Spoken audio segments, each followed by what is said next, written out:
hapon po, Teacher Gwen. Bago natin simulan ang ating aralin ngayon, Jaya, maaari lang palanggan ang ating panalangin. Handa na bang lahat para sa panalangin? Opo. Tayo ay manalangin.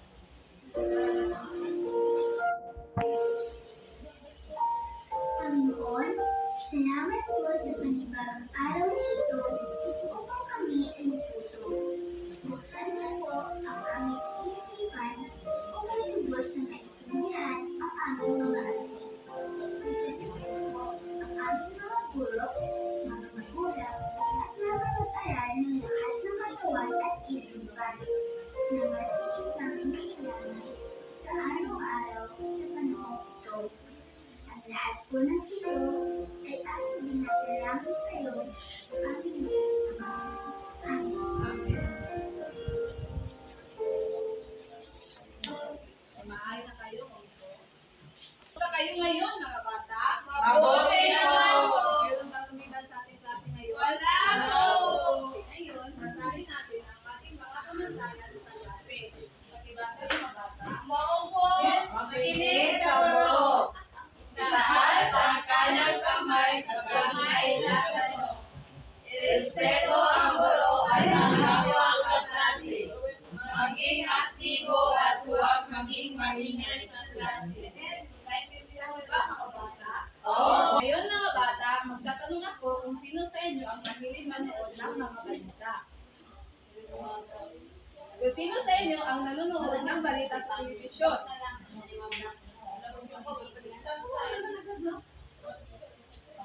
Magaling, mga bata. Ano ang mga isyu ngayon sa lipunan na inyong napapanood sa mga balita sa telebisyon? Halimbawa sa isyu ng transportasyon. Ano pa, mga bata? Ano ang Okay, magaling. Isa sa mga halimbawa sa isyu ng transportasyon ay ang pag-phase out ng mga lumang jeepney. Alam niyo ba na sila ay nagkakaroon ng tigil pasada bilang protesta at nakakapekto ito sa transportasyon ng mamamayan. Ito ay nakakaapekto sa kalakalan sapagkat mawala ng transportasyon ang mga magtitindang walang sasakyan. Ngayon, mga bata, ano ang naging bunga ng kanilang pag-aalsa? Ngayon, mga bata, ano ang naging bunga ng kanilang pag-aalsa? Si Jaya? Hindi po nakikinig sa mga Tama, mga bata, at nagkapangkat-pangkat ang mga katutuong Pilipino dahil sa kalakalang balita. Ngayon, mga bata, magkakaroon tayo ng laro. At ang tawag dito ay larawan ko masasabi mo. Magkakita ako ng litrato at sasabihin ninyo ang inyong opinion at tatanungin ko kayo kung ano ang larawan at atin itong talakayin. Pipili ako ng dalawang mag-aaral upang magbahagi ng kanilang mga opinion tungkol sa larawan.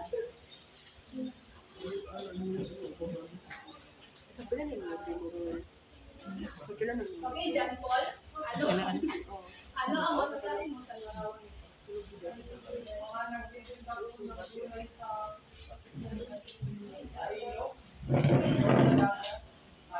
Okay, magaling, John Paul. Ito ay nagpapakita ng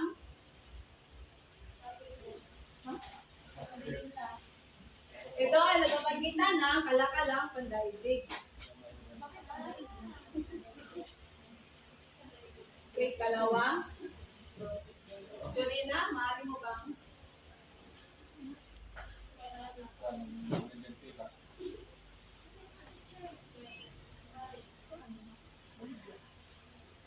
mga nagbibenta po, teacher.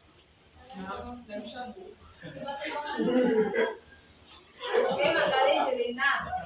Ang mga tayuhan ay pupunta upang makipagtalakal gamit ang kanilang mga produkto. Bago tayo pumunta sa ating bagong aralin,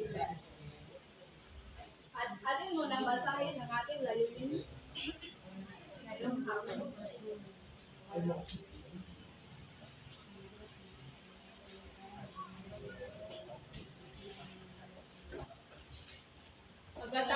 niyang isinagdamudas ang mag-aaral ay inasahang Natalakay ang pagbubukas ng bansa sa kalakaran pandaigdigan bilang isang hinang pagbuhay ng pagiging nasyonalismo ng mga Pilipino.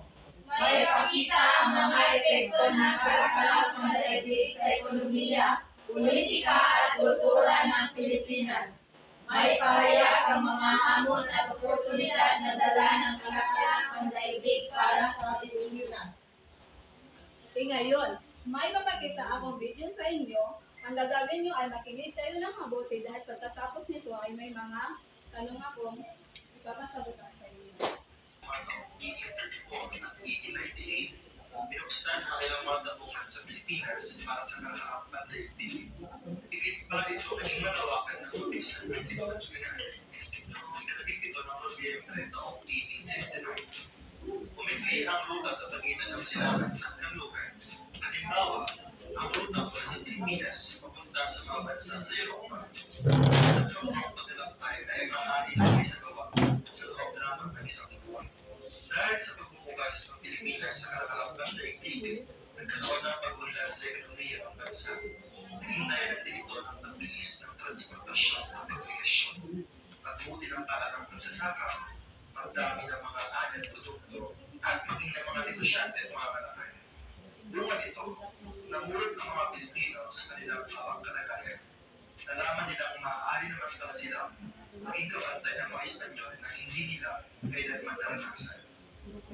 Ang malayang kalakaran sa pagitan ng mga bansa sa Kanluran at Silangan ay naging daan din ang pagpasok sa Pilipinas sa iba't ibang paniniwala at ideya mula sa Europa, gaya ng kina John Locke, Jean-Jacques Rousseau, Voltaire, Baron de Montesquieu, at iba pang pilosopo. Sa pamamagitan ng mga balita mula sa mga babasahin at mahinang kanilang mga narinig mula sa mga malatag na nakarating sa bansa tungkol sa mga kabulukang nangyayari sa Europa, ay nagkaroon ng pagkaunawa ng mga Pilipino tungkol sa pagkakaroon ng kaisipang mapakimagsik o revolusyonaryo.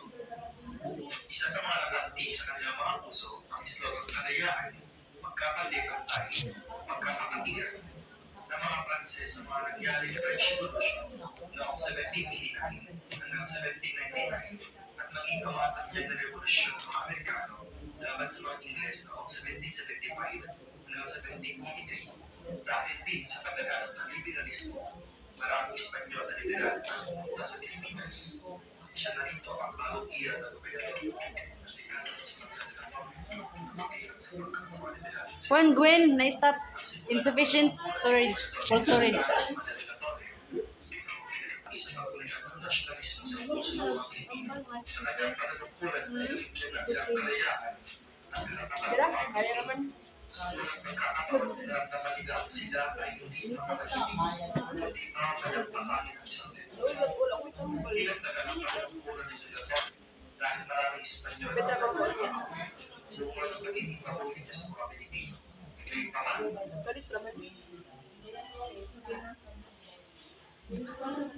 Ngayon mga bata, hatiin kayo sa dalawang hanapon. Ito ang panibagong pagkakataon na at kayo naman pagkakalawa. Ang gagawin nyo ay sagutan ninyo ang mga tanong na nakasulat dito sa mga paper basis ay hindi nanood na dito sa inyo. Naintindihan niyo ba mga bata? Oo!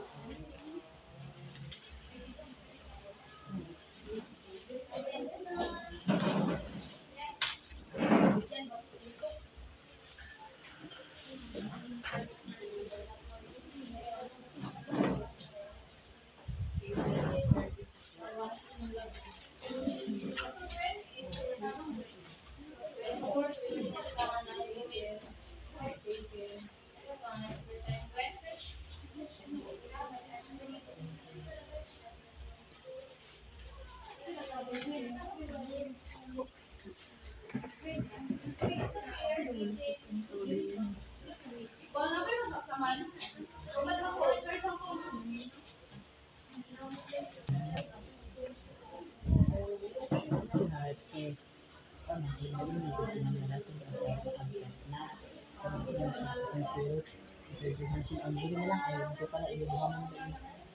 Baka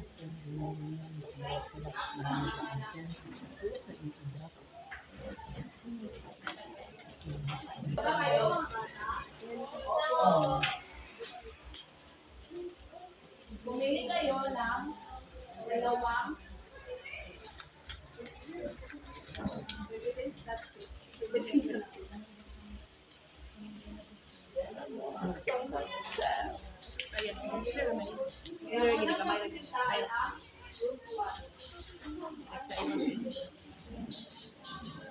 Tanong, kailan minsan ang daungan sa Pilipinas?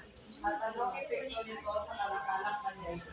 Binuksan nito noong 1834 to 1898 at ang naging epekto nito ay mas naging malawak at madali ang pangangalakal sa Pilipinas. Magaling mga bata, bigyan natin ng 5 palakpak ang pangkat una. Ngayon naman ay ang pangkat Magandang hapon, teacher. Magandang hapon, mga klase.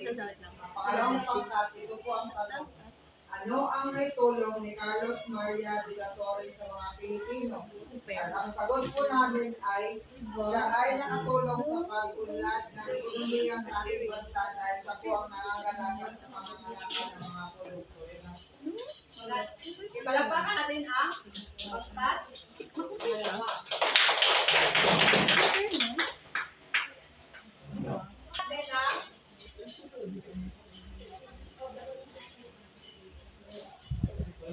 bigyan natin ng 10 puntos ang pangkat una. At 15 naman sa pangkat dalawa.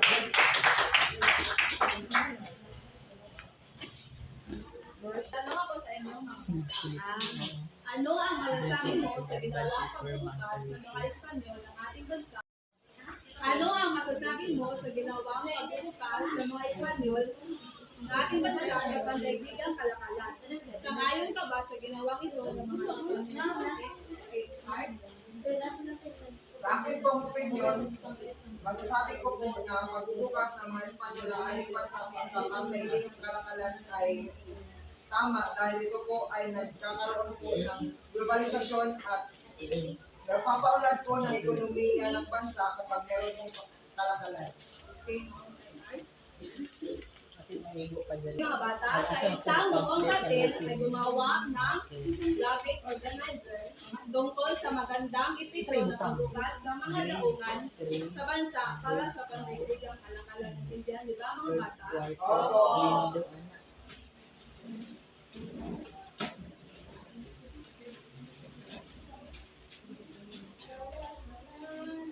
Bigyan ko lang kayo ng 2 minuto para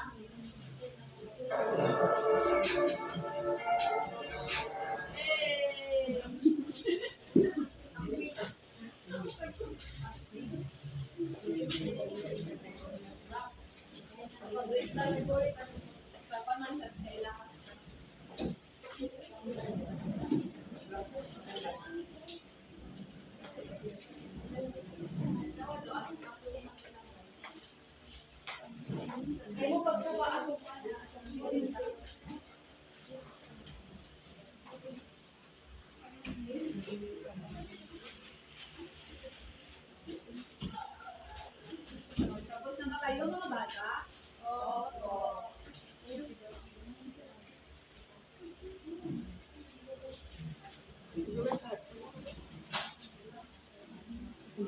Sige na mga bata, ipasa nyo na ang mga materials sa 1 to 8.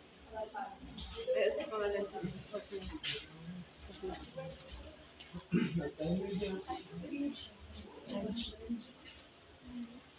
ako may wifi na. Sa pangalan sa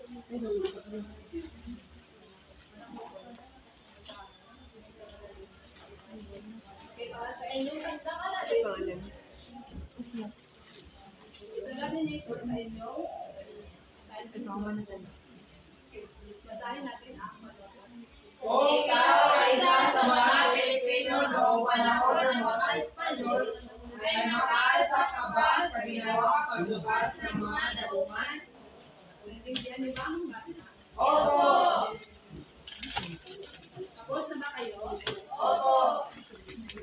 natin ang number. Kasi ngayon, bilangin natin ang inyong punto. Okay, pagkatapos.